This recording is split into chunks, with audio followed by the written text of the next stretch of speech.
9,800 एकल ग्राम नल जल योजनाएं तथा 6,128 करोड़ लागत की 4,428 ग्रामों के लिए 11 समूह नल जल योजनाएं स्वीकृत की गई है। इन योजनाओं से वर्ष 2020-21 में लगभग 26 लाख तथा वर्ष 2021-22 में लगभग 33 लाख घरेलू नल कनेक्शन उपलब्ध कराए जाने का लक्ष्य है। प्रदेश के शहरी क्षेत्रों में पेयजल की सुविधाओं के विस्तार के लिए जल जीवन मिशन शहरी प्रारंभ किया जाना प्रस्तावित है। ग्रामीण एवं शहरी जल जीवन मिशन के लिए वर्ष 2020-21 के बजट अनुमान में कुल 1,364 करोड़ का प्रावधान रखा गया था। अब इसे 337% बढ़ाया जाकर 5,962 करोड़ का प्रावधान प्रस्तावित है। हमारी सरकार का यह प्रयास है कि छोटी ग्रामीण बसाहटों में सोलर पंप के माध्यम से पेयजल प्रदाय किया जाए। इस व्यवस्था से पंचायतों का विद्युत व्यय भार कम होगा। अक्टूबर 2020 से हमने स्कूल एवं आंगनवाड़ियों में नल कनेक्शन के माध्यम से पेयजल प्रदाय करने के लिए 100 दिवसीय अभियान चलाया। इस अभियान के तहत अब तक 15,700 से अधिक शालाओं में 8,300 से अधिक आंगनवाड़ियों में नल से जल उपलब्ध कराया जा रहा है। हमारी सरकार द्वारा पूर्व कार्यकाल में किए गए प्रयासों से अब प्रदेश में विद्युत उपलब्ध क्षमता 21,361 मेगावाट हो चुकी है। दिनांक 31 दिसंबर 2020 को इतिहास में सर्वाधिक 15,425 मेगावाट की शीर्ष मांग की पूर्ति की गई। ग्रामीण तथा शहरी क्षेत्रों में निर्बाध विद्युत आपूर्ति की जा रही है। ऊर्जा विभाग की विभिन्न योजनाओं एवं तथा उप पारेषण प्रणाली सुदृढ़ीकरण, स्मार्ट मीटर, बंद खराब मीटर को बदला जाना, कृषि प्रधान वितरण ट्रांसफार्मरों का मीटरीकरण, वितरण ट्रांसफार्मरों के फेल होने की दर को कम करना आदि के लिए वित्तीय वर्ष 2021-22 में कुल 5,728 करोड़ का निवेश का कार्यक्रम तैयार किया गया। नवीन एवं नवकरणीय ऊर्जा, मुझे सदन को यह अवगत कराते हुए हर्ष है कि विश्व की सबसे बड़ी सौर ऊर्जा परियोजनाओं में से एक रीवा अल्ट्रा मेगा सौर परियोजना में पूर्ण क्षमता से उत्पादन प्रारंभ हो चुका है। इस उत्पादित ऊर्जा का उपयोग दिल्ली मेट्रो के संचालन में भी हो रहा है। नीमच, शाजापुर, आगर, छतरपुर एवं मुरैना जिलों में 4,500 मेगावाट क्षमता के सोलर पार्क विकसित किए जाने की योजना है। इसके अतिरिक्त ओंकारेश्वर में 600 मेगावाट की विश्व का सबसे बड़ा फ्लोटिंग सोलर पावर प्लांट विकसित करने की दिशा में कार्रवाई की जा रही है। अधोसंरचना विकास कार्यों हेतु इस बजट में विशेष ध्यान दिया गया है।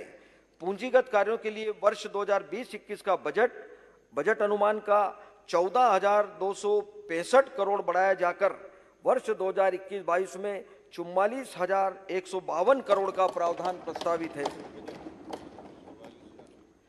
शिक्षा एवं स्वास्थ्य मिशन बोधि, माननीय अध्यक्ष महोदय, स्कूल शिक्षा की प्रथम सीढ़ी है एवं जीवन मूल्यों की आधारशिला है। आज की आवश्यकता कि हमारे विद्यालयों में सर्व सुविधा युक्त अधोसंरचना हो तथा पर्याप्त एवं दक्ष शिक्षक हो। 21वीं सदी के लिए आवश्यक कौशल सभी विद्यार्थी अर्जित कर सकें।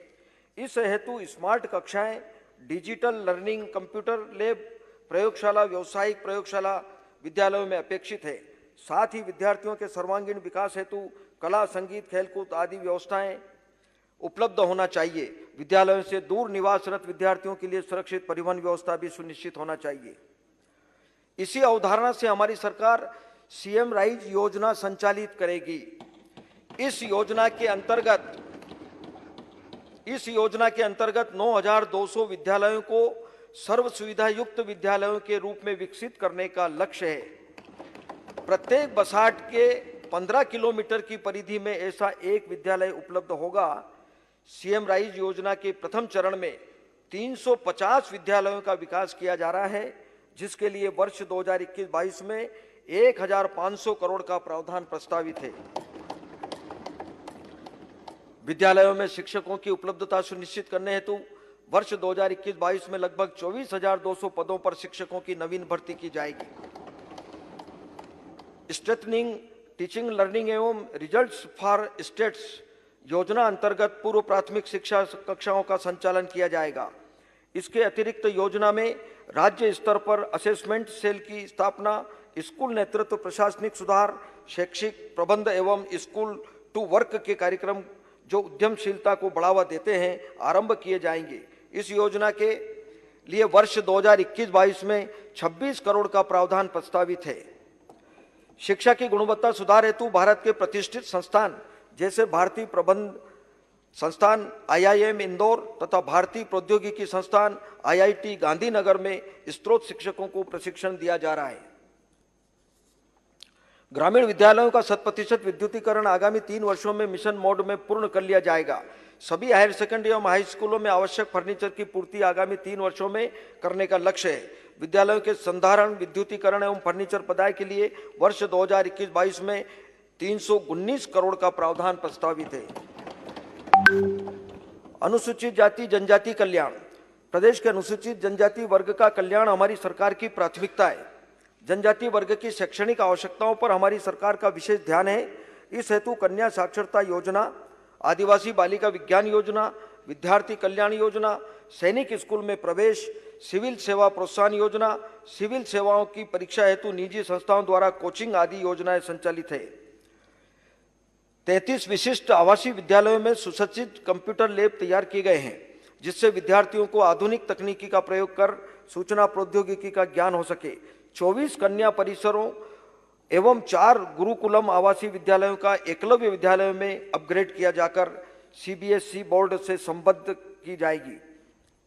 अनुसूचित जनजाति एवं अनुसूचित जाति के हितग्राहियों को विभिन्न योजनाओं के लाभ हेतु विभागीय वेबसाइट पर ऑनलाइन पंजीकरण की सुविधा उपलब्ध कराई गई है। अब तक 9,88,000 से अधिक पंजीकरण हो चुके हैं। विद्यार्थियों के लिए कक्षा 9वीं से 12वीं की शिक्षा सुलभ करने के उद्देश्य से उनके घर से विद्यालय तक परिवहन व्यवस्था पायलट प्रोजेक्ट के रूप में प्रारंभ की जाना प्रस्तावित है। आगामी सत्र में विकासखंड आठनेर जिला बैतूल, पाली जिला उमरिया, बिरसा जिला बालाघाट, झाबुआ जिला झाबुआ, धर्मपुरी जिला धार में पायलट योजना को लागू किया जाएगा। ऐसे जिले जिनमें बेगा, सहरिया, भारिया जनजाति समूह निवासरत हैं, उनकी 38 आश्रमशालाओं में पायलट प्रोजेक्ट के रूप में प्री प्राइमरी कक्षाओं का संचालन किया जाएगा। आदिवासी क्षेत्रों में बालिकाओं को उच्च स्तरीय शिक्षा सुविधा उपलब्ध कराने के उद्देश्य से 65 आवासीय कन्या शिक्षा परिसरों को स्वीकृति दी गई थी, जिनमें से 22 भवनों का निर्माण कार्य पूरा हो चुका है। शेष 43 भवनों का निर्माण शीघ्र पूर्ण कर लिया जाएगा। जनजाति वर्ग के लिए 15 एकलव्य आदर्श आवासीय विद्यालय भवन, 8 क्रीड़ा परिसर, 4 गुरुकुलम विद्यालय, 20 संयुक्त छात्रावास भवन, 202 अन्य छात्रावास भवन तथा 118 उच्चतर माध्यमिक विद्यालय भवनों के निर्माण की स्वीकृति दी गई है। अब तक लगभग आधे कार्य पूर्ण हो चुके हैं, शेष को शीघ्र पूर्ण किया जाएगा। विशेष पिछड़ी जनजाति के 250 सीट्स के 3 संयुक्त कन्या एवं बालक छात्रावास भवनों का निर्माण किया जा रहा है, जिन्हें शीघ्र पूर्ण किया जाएगा। इस वर्ग के लिए 50 सामुदायिक भवन एवं 5 कौशल विकास केंद्र का निर्माण कार्य शीघ्र पूर्ण किया जाएगा। अनुसूचित जाति कल्याण। प्रदेश के अनुसूचित जाति वर्ग के कल्याण के लिए हमारी सरकार निरंतर प्रयासरत है। अनुसूचित जाति वर्ग की शैक्षणिक आवश्यकताओं के लिए हमारी सरकार द्वारा मुख्यमंत्री कौशल उन्नयन प्रशिक्षण योजना, विदेश अध्ययन छात्रवृत्ति, परीक्षा पूर्व प्रशिक्षण, पोस्ट मैट्रिक छात्रवृत्ति, सिविल सेवा प्रोत्साहन योजना, सिविल सेवाओं की तैयारी हेतु दिल्ली स्थित प्रतिष्ठित संस्थाओं में कोचिंग, ज्ञानोदय विद्यालय आदि योजनाएं निरंतर संचालित कर रही है। ज्ञानोदय विद्यालयों को CBSE मापदंडों के अनुसार अपग्रेड किया जाएगा। पिछड़ा वर्ग तथा अल्पसंख्यक कल्याण। प्रदेश के पिछड़े एवं अल्पसंख्यक वर्ग के उत्थान के लिए हमारी सरकार प्रतिबद्ध है। पिछड़े वर्ग के लिए विभिन्न शिक्षा संबंधी योजनाएं संचालित है, जैसे राज्य प्री एवं पोस्ट मैट्रिक छात्रवृत्ति, विदेश अध्ययन, संघ एवं राज्य लोक सेवा आयोग परीक्षा प्रोत्साहन योजना, रोजगार प्रशिक्षण, मेधावी विद्यार्थी पुरस्कार एवं रोजगार प्रशिक्षण। विमुक्त घुमक्कड़ एवं अर्ध घुमक्कड़ जाति कल्याण। प्रदेश में 51 जातियां विमुक्त घुमक्कड़ एवं अर्ध घुमक्कड़ वर्ग के रूप में घोषित है। इन वर्गों को समाज की मुख्य धारा से जोड़ने एवं इनके आर्थिक एवं शैक्षणिक स्तर को बढ़ाने हेतु शिक्षा प्रोत्साहन योजना, कौशल विकास, अधोसंरचना निर्माण आदि से संबंधित कल्याणकारी योजनाओं को निरंतर रखा गया है। उच्च शिक्षा। उच्च शिक्षा को सुलभ, गुणवत्तामूलक एवं रोजगार उन्मुखी बनाना हमारी सरकार का उद्देश्य है। राष्ट्रीय और अंतर्राष्ट्रीय विश्वविद्यालयों के साथ प्रदेश की उच्च शिक्षण संस्थाओं की सहभागिता सुनिश्चित करने का प्रयास किया जा रहा है। साथ ही वोकेशनल और निजी क्षेत्र की इस क्षेत्र में भागीदारी को प्रोत्साहित किया जाएगा। हमारा यह लक्ष्य है कि प्रदेश के विश्वविद्यालयों तथा महाविद्यालयों को नेक मूल्यांकन में श्रेष्ठ ग्रेड प्राप्त हो सके। शासकीय महाविद्यालयों की अधोसंरचना के उन्नयन हेतु वर्ष 2020-21 के बजट अनुमान को 2 गुना कर 2021-22 में 879 करोड़ का प्रावधान प्रस्तावित है। प्रदेश में खगोल विज्ञान के प्रचार प्रसार हेतु उज्जैन में क्षेत्रीय विज्ञान उप केंद्र कार्य कर रहा है एवं जबलपुर में नया क्षेत्रीय विज्ञान उप केंद्र स्थापित किया जाएगा। शिक्षा एवं संबद्ध क्षेत्र की विभिन्न योजनाओं के लिए वर्ष 2021-22 में 40,958 करोड़ का प्रावधान प्रस्तावित है। खेल एवं युवा कल्याण, यह प्रदेश के लिए गौरव की बात है कि वर्ष 2022 के खेलो इंडिया यूथ गेम्स की मेजबानी मध्य प्रदेश को दिए जाने के संबंध में भारत सरकार की सैद्धांतिक सहमति प्राप्त हो गई है। खेलो इंडिया अंतर्गत भोपाल में शूटिंग व रोइंग तथा ग्वालियर में हॉकी के लिए सेंटर ऑफ एक्सीलेंस का दर्जा देने की स्वीकृति दी गई है। प्रदेश में 18 खेलों के लिए खेल अकादमियां संचालित है। हमारी अकादमियों के खिलाड़ियों ने राष्ट्रीय एवं अंतर्राष्ट्रीय स्तर की प्रतियोगिताओं में पदक अर्जित कर देश एवं प्रदेश का नाम गौरवान्वित किया है। टोक्यो में आयोजित होने जा रहे ओलंपिक गेम्स में के लिए हमारी शूटिंग खेल अकादमी से 2 खिलाड़ियों ने भारत को ओलंपिक में कोटा दिलाया है। इसके अतिरिक्त राज्य की खेल अकादमियों के 25 खिलाड़ी ओलंपिक क्वालिफायर कैंप में शामिल हैं। माननीय अध्यक्ष महोदय, प्रदेश से कुपोषण को मिटाने और हर किशोरी बालिका, माता और शिशु के लिए पोषण तंत्र को स्थापित करने के उद्देश्य से आवश्यक कार्य किए जा रहे हैं। कुपोषण के निदान के लिए राज्य पोषण नीति तैयार की जा रही है। सुपोषित मध्य प्रदेश की संकल्पना को मूर्त रूप देने हेतु पोषण एवं स्वास्थ्य सेवाओं की गुणवत्ता एवं सतत निगरानी हेतु आम जन की भागीदारी में पोषण सरकार की अवधारणा को क्रियान्वित किया जा रहा है। कुपोषण को खत्म करने के उद्देश्य से सामुदायिक सहभागिता के रूप में पोषण मटका कार्यक्रम में खाद्य सहयोग की अपील की गई है। समृद्ध परिवारों से सहयोग लेकर पोषण मटका के माध्यम से 178 टन खाद्य सामग्री जैसे अनाज, दाल, फल, सब्जी आदि का संग्रहण कर अति गंभीर कुपोषित बच्चों के परिवार को प्रदान किया गया है। सभी ग्राम नगरीय क्षेत्रों में विशेषकर कुपोषित बच्चों के पोषण सुधार हेतु पोषण वाटिका की स्थापना की जा रही है। अब तक 65,500 आंगनवाड़ी केंद्रों में पोषण वाटिका की स्थापना की जा चुकी है। हमारी सरकार ने समस्त आंगनवाड़ियों के लिए उपयुक्त भवन उपलब्ध कराने का निश्चय किया है। वर्ष 2021-22 में 1000 भवनों का निर्माण प्रारंभ किए जाने का लक्ष्य है। लोक स्वास्थ्य एवं परिवार कल्याण, स्वस्थ शरीर में स्वस्थ मस्तिष्क वास करता है। इस अवधारणा के अनुरूप प्रदेश में गुणवत्तापूर्ण चिकित्सा व्यवस्था उपलब्ध कराना हमारी प्राथमिकता है। कोविड महामारी को नियंत्रित करने में हमारा प्रदेश अग्रणी रहा है। प्रदेश में स्वास्थ्य सेवाओं और प्रबंधन को विश्वसनीय गुणवत्ता तक पहुंचाने के लिए हमारी सरकार मिशन निरामय लागू करेगी। प्रदेश के उप स्वास्थ्य केंद्रों तथा प्राथमिक स्वास्थ्य केंद्रों में विशेषज्ञ परामर्श हेतु हब एंड स्पोक मॉडल के माध्यम से टेलीमेडिसिन सेवाएं उपलब्ध कराई जा रही है।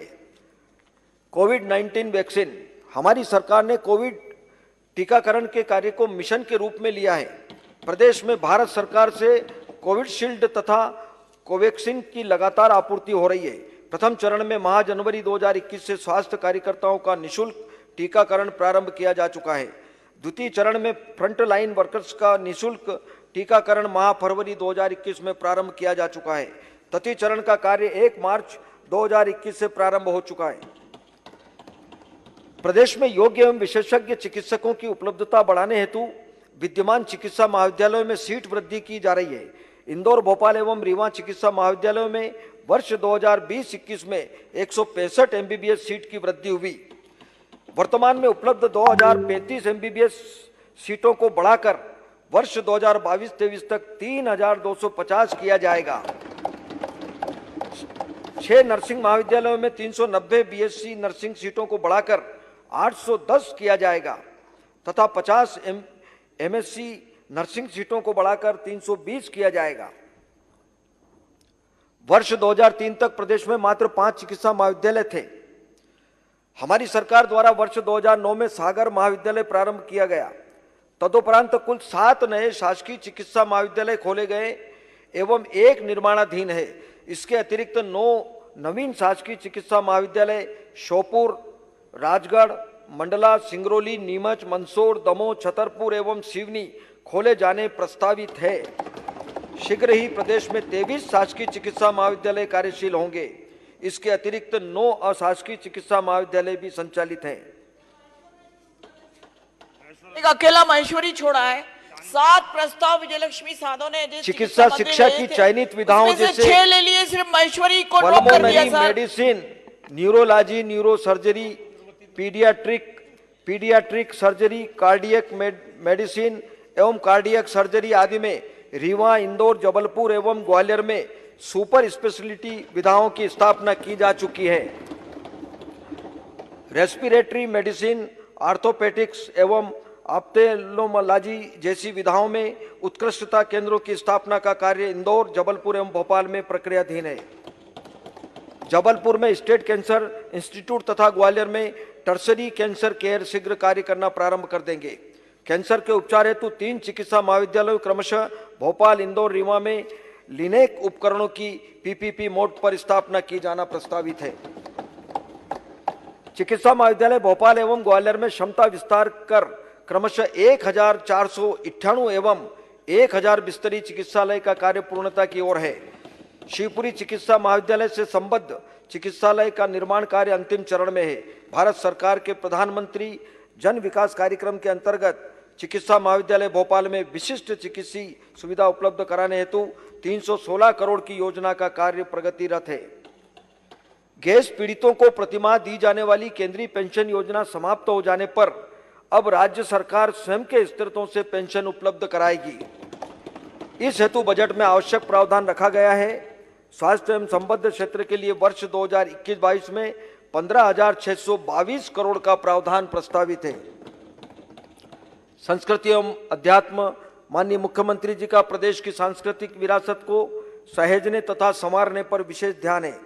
वर्ष 2021-22 में संस्कृति विभाग की विभिन्न योजनाओं के लिए विशेष प्रावधान रखे गए हैं।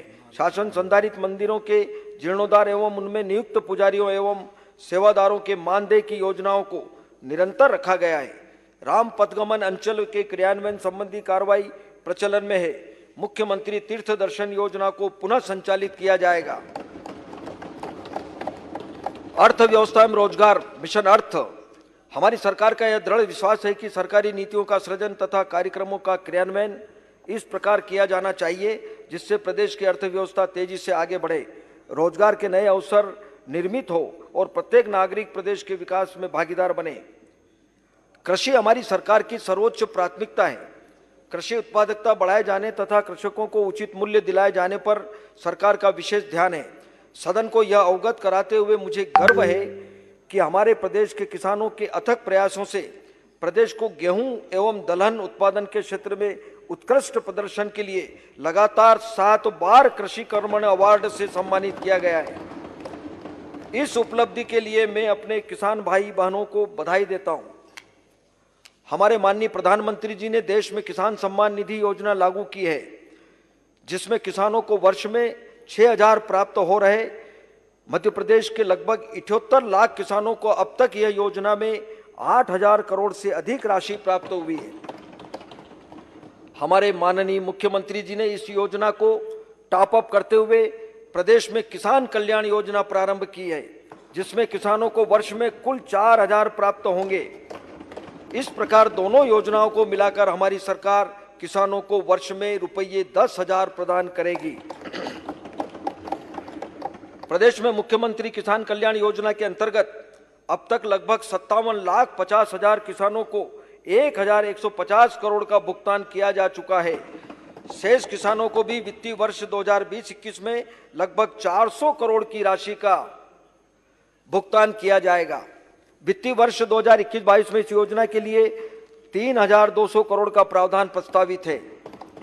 कृषि कार्यों हेतु सुलभता से सस्ती ब्याज दर पर 25 लाख किसान क्रेडिट कार्डों के माध्यम से ऋण उपलब्ध कराया जा रहा है।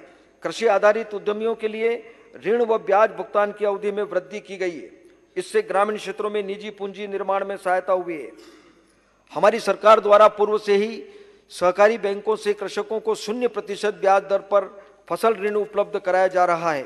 वर्ष 2020-21 में इस योजना के बजट अनुमान को 4 गुना से अधिक कर वर्ष 21-22 में इस योजना के लिए 1000 करोड़ का प्रावधान प्रस्तावित है। आत्मनिर्भर मध्य प्रदेश की कार्य योजना अनुसार कृषि क्षेत्र के अल्पकालीन कार्यक्रमों के अंतर्गत उथले और मध्यम खड्डों वाली 75,000 हेक्टेयर भूमि के विकास हेतु विशेष प्रोजेक्ट बनाया जाएगा। फलदार वृक्षों एवं औषधि पौधों के उत्पादन को बढ़ावा देना, प्रमाणित बीज पैकिंग पर होलोग्राम लगाना अनिवार्य करना, छोटे अनाजों के लिए मूल्य संवर्धन के लिए विशेष योजना क्रियान्वित करना इत्यादि कार्य किए जाएंगे।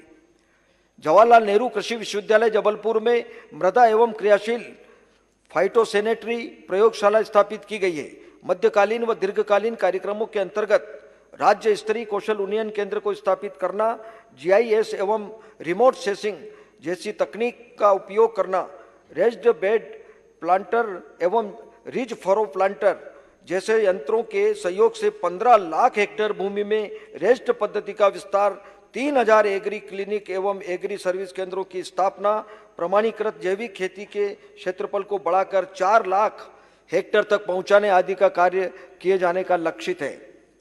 हमारी सरकार ने कार्यभार संभालने के तुरंत पश्चात 2018-19 की लंबित फसल बीमा प्रीमियम राशि का भुगतान किया, जिसके फलस्वरूप लगभग 18,38,000 किसानों को 3,262 करोड़ रुपए की बीमा राशि प्राप्त हुई। खरीफ वर्ष 2019-20 के लिए 23,59,500 किसानों को 5,418 करोड़ की बीमा राशि का भुगतान किया गया। इस तरह हमारी सरकार द्वारा इस कार्यकाल में अब तक लगभग 43 लाख किसानों को 8,000 करोड़ से अधिक का भुगतान फसल बीमा योजना के अंतर्गत किया गया। माननीय अध्यक्ष महोदय, मुझे गर्व है कि प्रदेश के अन्नदाताओं ने कोविड काल की विपरीत परिस्थितियों में भी रिकॉर्ड उत्पादन किया। हमारे प्रदेश ने इस वर्ष देश में सर्वाधिक उपार्जन कर कीर्तिमान स्थापित किया है। हमने लगभग 15,81,000 किसानों से 1,29,42,000 मीट्रिक टन गेहूं का उपार्जन किया। हमने प्रदेश के किसानों को 24,833 करोड़ का समय से भुगतान किया। हमने लगभग 5,86,000 किसानों से 37,26,446 मीट्रिक टन धान का उपार्जन किया तथा 6,935 करोड़ का भुगतान किया। इसके अतिरिक्त लगभग 3 लाख किसानों को चना, सरसों, मसूर खरीदी के लिए लगभग 3,959 करोड़ का भुगतान किया गया। किसानों की फसल का उपार्जन सुगमता से हो सके, इस उद्देश्य से एक नई योजना मुख्यमंत्री फसल उपार्जन सहायता योजना लागू करना प्रस्तावित है। इस योजना में राज्य की उपार्जन संस्थाओं जैसे नागरिक आपूर्ति निगम तथा मार्कफेड को आवश्यकता अनुसार वित्तीय सहायता दी जाएगी। इस योजना हेतु वित्तीय वर्ष 2021-22 में 2,000 करोड़ का प्रावधान प्रस्तावित है। प्राथमिक कृषि सहकारी साख समितियों के माध्यम से किसानों को फसल ऋण उपलब्ध कराया जा रहा है। प्रदेश के लगभग 4,500 प्राथमिक कृषि सहकारी संस्थाओं पैक्स का कंप्यूटराइजेशन कराया जा रहा है, जिससे सदस्यों को सुगमता से आवश्यक बैंकिंग सेवाएं एवं समितियों द्वारा प्रदत्त अन्य सुविधाएं प्राप्त हो सकेगी। इससे सहकारी साख संस्थाओं की कार्यप्रणाली वाणिज्यिक बैंकिंग प्रणाली के समान सक्षम हो सकेगी। इस योजना के लिए 20 करोड़ का प्रावधान किया है। आत्मनिर्भर मध्य प्रदेश के तहत उद्यानिकी नर्सरियों का सुदृढ़ीकरण एवं टिश्यू कल्चर लैब सुविधा पर कार्य किया जाएगा। कृषि एवं उद्यानिकी उत्पादों हेतु जैविक प्रमाणीकरण प्रक्रिया प्रोटोकॉल स्थापित करना, चिन्हित कृषि उपज मंडियों में फल सब्जियों की सफाई, ग्रेडिंग, पैकेजिंग और कोल्ड स्टोरेज सुविधाएं उपलब्ध कराना आदि कार्य भी किए जाएंगे।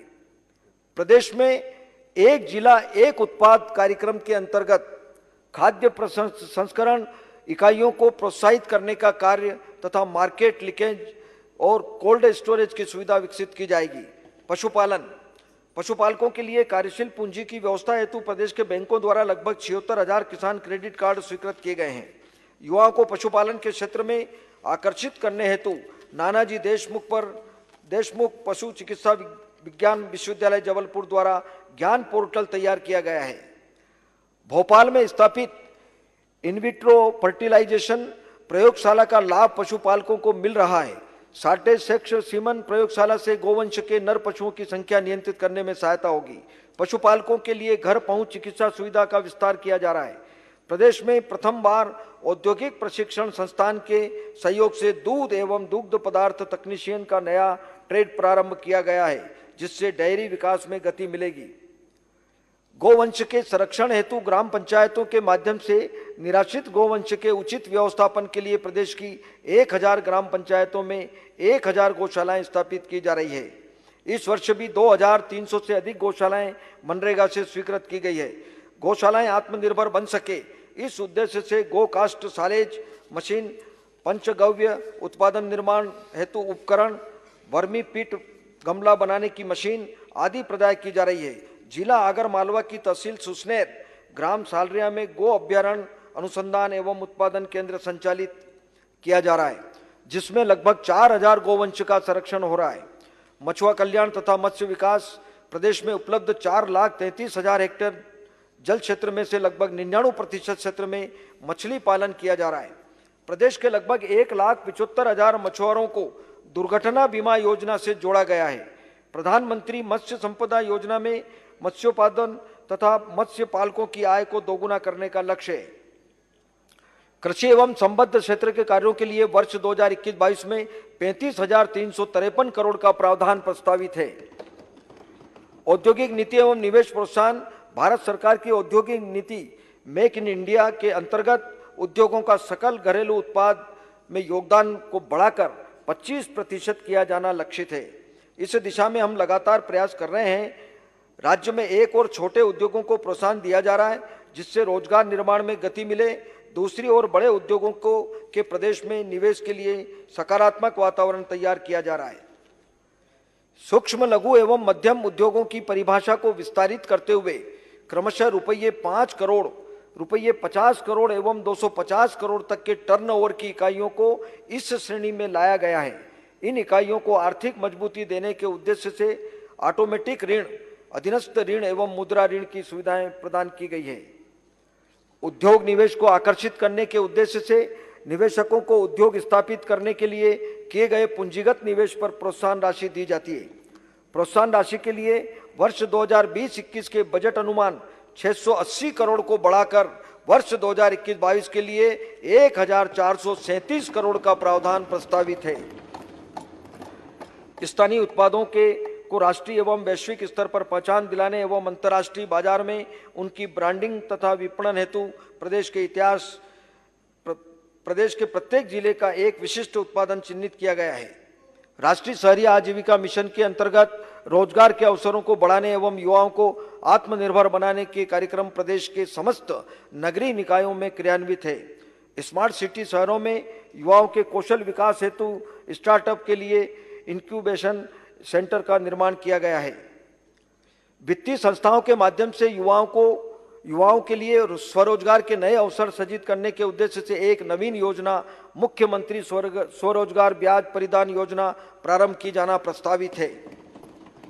वित्तीय वर्ष 2021-22 में इस हेतु 112 करोड़ का प्रावधान प्रस्तावित है। औद्योगिक क्षेत्रों में सेक्टर विशिष्ट गतिविधियों के लिए औद्योगिक क्लस्टर चिन्हित कर विकसित किए जाएंगे। औद्योगिक विकास हेतु उपयुक्त क्षेत्रों में भूमि प्रदान करने के लिए भूमि पुलिंग नीति के तहत अधिग्रहण किया जाना प्रारंभ किया गया है। इससे औद्योगिक क्षेत्र विकसित करने में सुविधा होगी। माननीय मुख्यमंत्री जी के नेतृत्व में हमारी सरकार द्वारा प्रदेश में औद्योगिकरण तथा उन्नत तकनीक को बढ़ावा देने के लिए कई कदम उठाए गए हैं। हर्ष का विषय है कि हमारे प्रयासों के फलस्वरूप प्रदेश ने ease of doing business ranking 2019 में चौथी रैंक अर्जित की है। Startup your business in 30 days हमारा लक्ष्य है। इस उद्देश्य से शासकीय विभागों से आवश्यक सम्मतियां एवं अनुमतियां 30 दिवस के अंदर प्रदान की जाएगी। अटल प्रोग्रेस वे के मार्ग में औद्योगिक विकास एवं निवेश क्षमता का आकलन किया जा रहा है। इसी प्रकार नर्मदा एक्सप्रेस वे से जुड़े क्षेत्रों में नए औद्योगिक पार्क विकसित किए जाने की योजना बनाई जा रही है। विमानन, प्रदेश के नागरिकों को सस्ती विमानन सेवा उपलब्ध कराने तथा पर्यटन एवं औद्योगिक गतिविधियों को बढ़ावा देने के उद्देश्य से रीजनल कनेक्टिविटी स्कीम के तहत निजी वैमानिक संस्थाओं द्वारा प्रदेश के शहरों से देश के अन्य शहरों के लिए विमानन सेवाएं संचालित की जा रही है। प्रदेश की शासकीय हवाई पट्टियों पर पायलट प्रशिक्षण एरो स्पोर्ट्स तथा अन्य उड्डयन गतिविधियों को संचालित करने तथा एयरक्राफ्ट रिसाइक्लिंग, हेलीकॉप्टर अकादमी आदि सुविधाएं विकसित करने की योजना, उड्डयन गतिविधियों को प्रोत्साहित करने हेतु रीवा, दतिया, रतलाम, उज्जैन, मंदसौर, छिंदवाड़ा, उमरिया, बालाघाट, सागर, गुना एवं सिवनी हवाई पट्टियां निर्धारित शुल्क पर उपयोग करने की अनुमतियां प्रदान की गई है। मध्य प्रदेश के पर्यटन क्षेत्रों का चहुमुखी विकास कर विश्व के मानचित्र में मध्य प्रदेश पर्यटन को अग्रणी स्थान दिलाने के लिए हमारी सरकार निरंतर प्रयासरत है। प्रदेश में आने वाले पर्यटकों को ग्रामीण जीवन का अनुभव उपलब्ध कराने हेतु होम स्टे एवं ग्राम स्टे विकसित किए जा रहे हैं। जिला पुरातत्व पर्यटन एवं संस्कृति परिषद के माध्यम से सप्ताहांत पर्यटन एवं स्थानीय पर्यटन को बढ़ावा देने हेतु विभिन्न गतिविधियां संचालित की जा रही है। सांस्कृतिक एवं पर्यटन उत्सवों के आयोजनों तथा निजी निवेश के पर्यटन स्थलों के विकास एवं संचालन के लिए कार्य किया जा रहा है। पन्ना में डायमंड म्यूजियम स्थापित करने की कार्य योजना बनाई जा रही है। ओरछा और ग्वालियर के ऐतिहासिक महत्व के परिप्रेक्ष्य में यूनेस्को द्वारा की गई ऐतिहासिक शहरी परिदृश्य की ग्लोबल रिकमेंडेशन को लागू करने की कार्रवाई प्रचलन में है।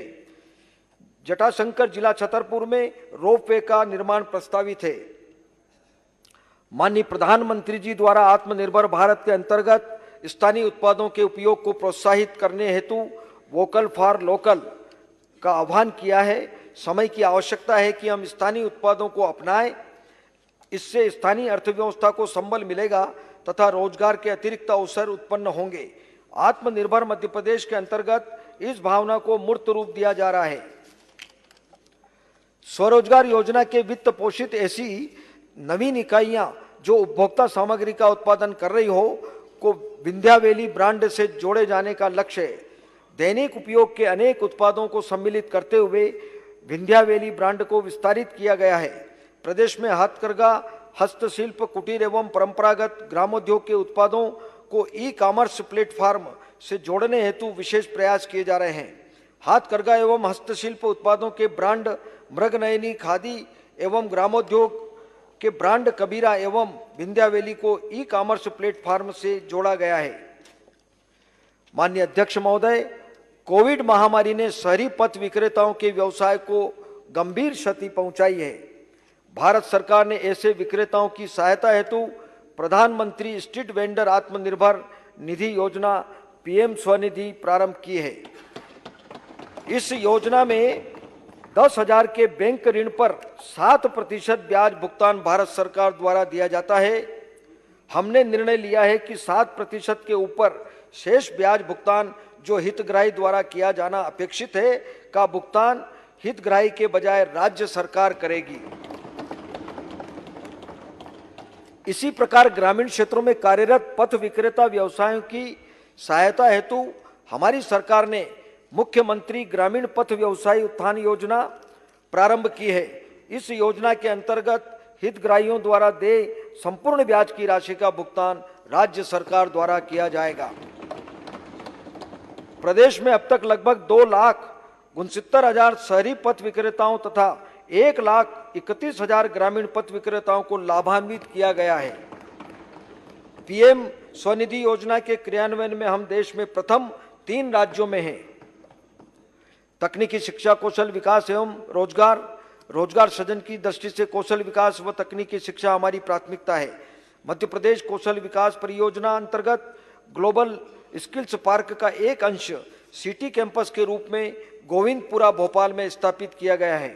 इस पार्क में प्रिसीजन इंजीनियरिंग क्षेत्र में 1 वर्षीय कोर्स संचालित किया जा रहा है। इसमें प्रतिवर्ष प्रदेश के आईटीआई, पॉलिटेक्निक तथा इंजीनियरिंग कॉलेजों से उत्तीर्ण 240 विद्यार्थियों को प्रशिक्षण दिए जाने का लक्ष्य है।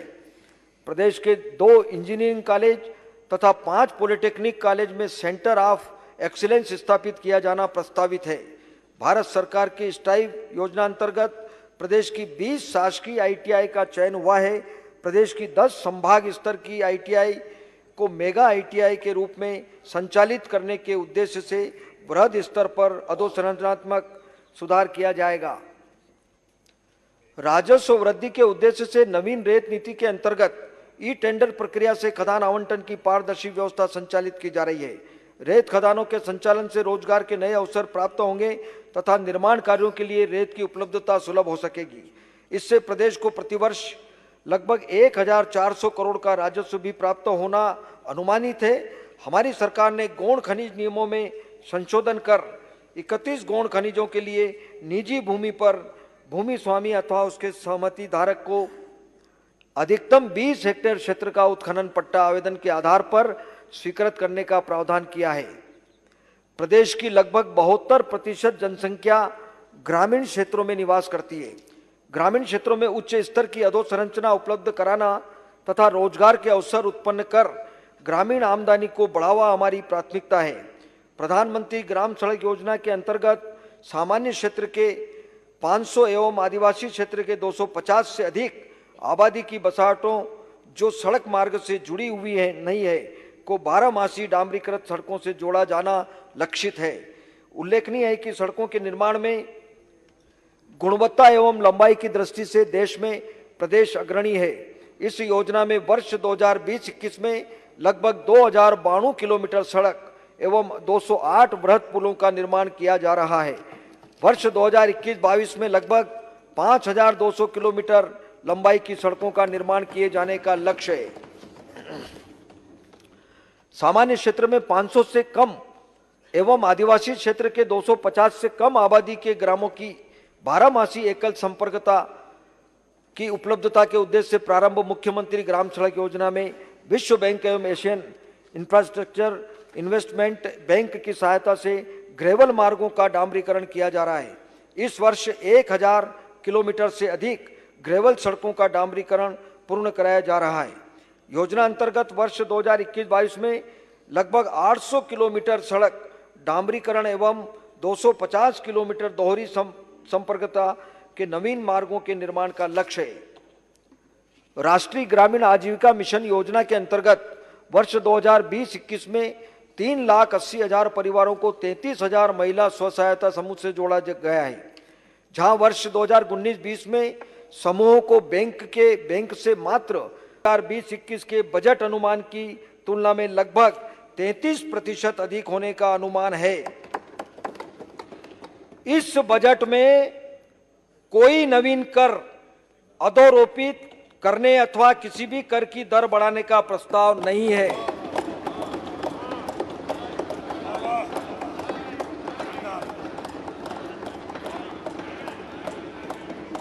वर्ष 2021-22 के लिए कुल विनियोग की राशि जरा बैट कम कर दीजिए। डीजल पेट्रोल पे 2,41,375 करोड़ कुछ भी नहीं है।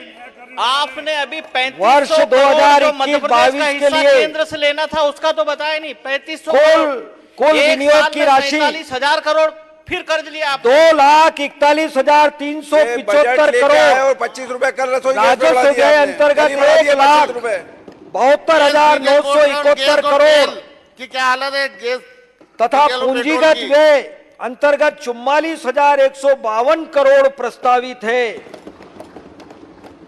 सामाजिक आर्थिक उत्थान की योजनाओं के लिए वर्ष 2021-22 के लिए समग्र रूप से बजट अनुमान 1,12,521 करोड़ है। विभागवार बजट अनुमान खंड 1 में उपलब्ध है। शुद्ध लेन देन वर्ष 2021-22 की कुल प्राप्तियां 2,15,954 करोड़ तथा कुल व्यय 2,17,123 करोड़ अनुमानित होने से वर्ष का शुद्ध लेन देन 1,169 करोड़ ऋणात्मक है एवं अंतिम शेष आप जीडीपी की बात कर लो। 5,465 करोड़ का अनुमान है। 7% हमारी सरकार में राजकोषीय स्थिति जीडीपी की वृद्धि हुई थी। आपने घाटा एक साल में 31,000 करोड़ का राजकोषीय स्थिति इतिहास में पहला 45,000 करोड़ 15वें वित्त आयोग की अनुशंसा अनुसार जीडीपी हमने साल भर में 15वें वित्त आयोग की अनुशंसा अनुसार 9.37% कम हुई। वर्ष 2021-22 में इतिहास में पहली बार आया जीतू भाई। राजकोषीय घाटे की में इतिहास में पहली बार का बजट लाए हो। 4% प्रस्तावित है एवं ऊर्जा क्षेत्र देने में का प्रयास कर रहे हैं। अपेक्षित कतिपय सुधारों के करने पर अतिरिक्त 0.5% की सीमा स्वीकृत की जा सकेगी। हमें पूरा विश्वास है कि जो भी सुधार निर्धारित किए जाएंगे उसे हम पूरा कर यह अतिरिक्त सीमा की स्वीकृति प्राप्त करेंगे। उपरोक्त को ध्यान में रखकर बजट अनुमान तैयार किया गया है। वर्ष 2021-22 में राजकोषीय घाटा 50,938 करोड़ अनुमानित है, जो कि राज्य के सकल घरेलू उत्पाद का 4.5% अनुमानित है। इस वर्ष 8,293 करोड़ का राजस्व घाटा अनुमानित है। इस संबंध में FRBM अधिनियम की अपेक्षा अनुसार मैं सदन के समक्ष पृथक से वक्तव्य प्रस्तुत करूंगा। हमारे बजट प्रस्ताव में हमने आत्मनिर्भर मध्य प्रदेश के विजन को मूर्त रूप देने हेतु आवश्यक प्रावधान किए हैं। साथ ही सभी जनहितैषी व विकासोन्मुखी योजनाओं को निरंतर रखने के लिए आवश्यक प्रावधान रखे हैं। मुझे यह स्वीकार करने में भी कतई संकोच नहीं है कि प्रदेश के विकास व समृद्धि के लिए बहुत कुछ करना शेष है। हमारी सरकार की यह प्रतिबद्धता है कि हम निरंतर सकारात्मक रहते हुए अपना श्रेष्ठ देते रहे। मुझे पूर्ण विश्वास है कि जिस पुनीत कार्य के लिए जनता ने हमें अपना प्रतिनिधि बनाया है, उस कार्य को हम सभी ईमानदारी व निष्ठा से पूर्ण करेंगे। बजट कह रहा है, नित्य हूं, निरंतर हूं, निराकार में साकार हूं, धर्म हूं, कर्म हूं, विकास का आधार हूं, जीवन उमंग का तान हूं, सर्वहारा का ध्यान हूं, शक्तिपति शक्तिमान हूं, सपनों का संसार हूं, युक्त नियोजन का विचार हूं, राजकोष की पहचान हूं। पिछले वित्तीय वर्ष की तुलना में महोदय, 20,000 करोड़ आपने जीडीपी की राशि कम कर दी है। महोदय, व्यक्ति आपने 4,870 रुपए प्रति व्यक्ति आय आपने कम कर दी है। महोदय, आप हमारी सरकार की तुलना में कहीं भी नहीं है, जमीन आसमान का अंतर है। महोदय, यह बजट महोदय, यह बजट पूरे वित्तीय वर्ष के